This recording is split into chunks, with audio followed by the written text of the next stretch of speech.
Class fourth Hindi chapter number 4 पेड़ का school. कौन सा स्कूल? पेड़ का स्कूल।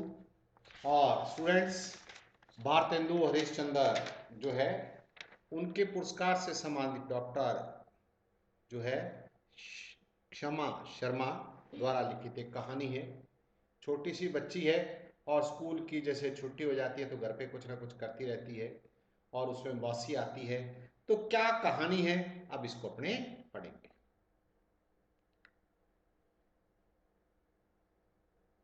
उम्र थी उसकी 7 साल। घुंघराले बाल, काली आंखें, चमकीले दांतों वाली बच्ची बातचीत में सभी का दिल जीत लेती। उसका नाम था मीनू। उस लड़की का क्या नाम था भाई? मीनू। ये रे घुंघराले बाल और ये फोटो देख रहे हो आप, इसके अंदर दिख रहा है। छुट्टियों के दिन थे।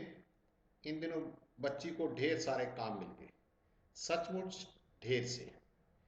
मन आए माँ की सारी साड़ियों को बाहर निकालकर पहन कर देखना, उनके पर्दे बनाना, उन्हें झंडों की तरह लहराना। ऐसे में यदि माँ की साड़ियाँ खराब हो जाती तो स्टूडेंट्स देखिए, जब बच्चे घर पे होते हैं ना, क्या करते हैं? मम्मी के कपड़े पहन लिए, साड़ियाँ पहन ली। वही मीनू कर रही थी स्टूडेंट्स। उनकी बहुत तय बिगड़ जाती। बेचारी नन्ही बच्ची क्या करती? उसके छोटे छोटे हाथ पांव जो ठहरे, इतनी बड़ी बड़ी साड़ियों को ठीक कैसे? मान लो उसने साड़ियां बिखेर दी तो वो ठीक नहीं कर पाती। और जब माँ खराब साड़ी देखती तो क्या करेगी भाई? डांटेगी उसे।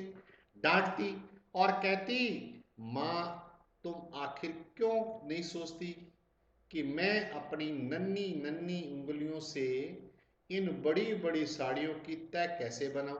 यानी तय बिखर गई तो मैं कैसे बनाऊं, मैं तो छोटी हूं। मां को सुनकर बहुत गुस्सा आता, नाराज हो जाती। वह कहती, तू इन साड़ियों को छूती क्यों है? अगर तू बना नहीं सकती तो उठाती क्यों है?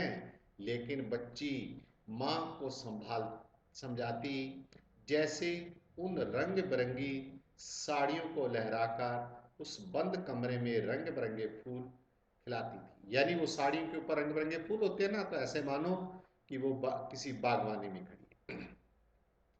झरने बहाती, चिड़ियों को बुलाती थी, पेड़ों पर झूले डालती। इस उसके मम्मी पापा जब काम से लौटते तो वह ऐसा करती रहती। और फिर ढेर से काम होते थे जिन्हें मैं खोज खोज कर जुटा लेती। जैसे गुड़िया को चाय के सेट की सफाई करवाना, बर्तनों को बांधना, गुड़िया के रजाई गद्दों को धूप में डालना, फटे कपड़े और गुड़िया का घर सजाना।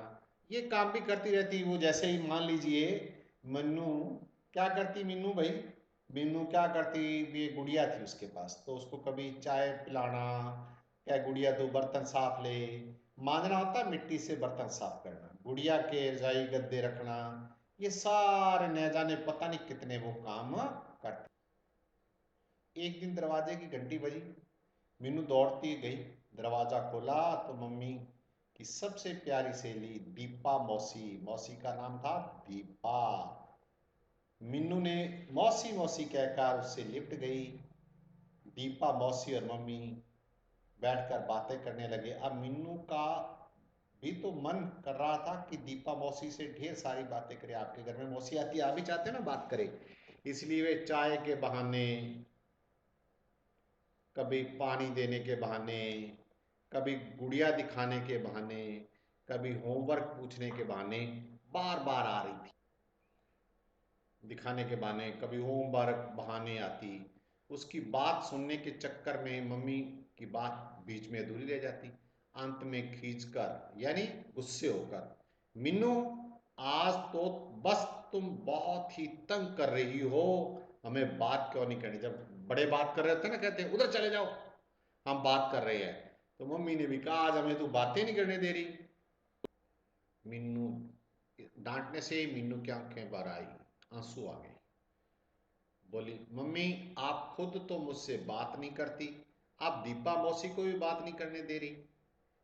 दीपा मौसी उसका उदास चेहरा देखकर उसके मन की बात समझ गई और मीनू मम्मी से बोली, उषा, यानी मीनू की मम्मी का नाम उषा, तुम चुप रहो, मैं अपनी प्यारी बिटिया मिन्नू से बात करूंगी। मिन्नू को पास मेरी गोद में बैठाओ।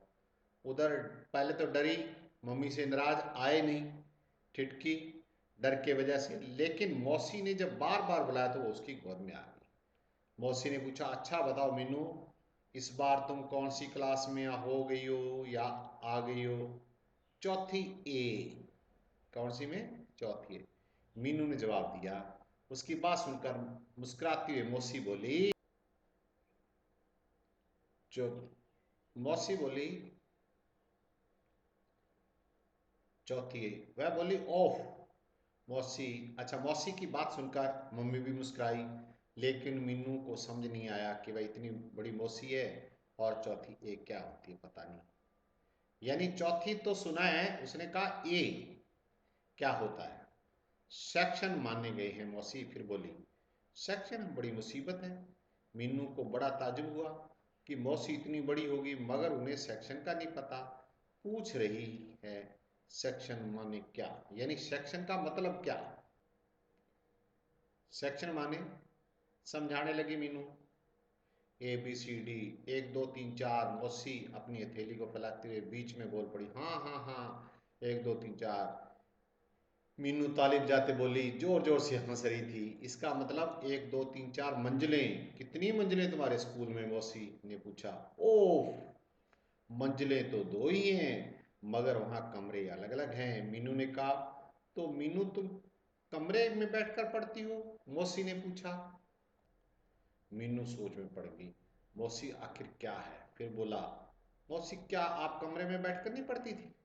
नहीं, मैं तो पेड़ पर बैठकर पढ़ती थी, मौसी बोली। पेड़ पर कैसे? बोला। आश्चर्य हुआ किसको? मीनू को। मौसी ने कहा ना, मैं तो पेड़ पर पढ़ती थी।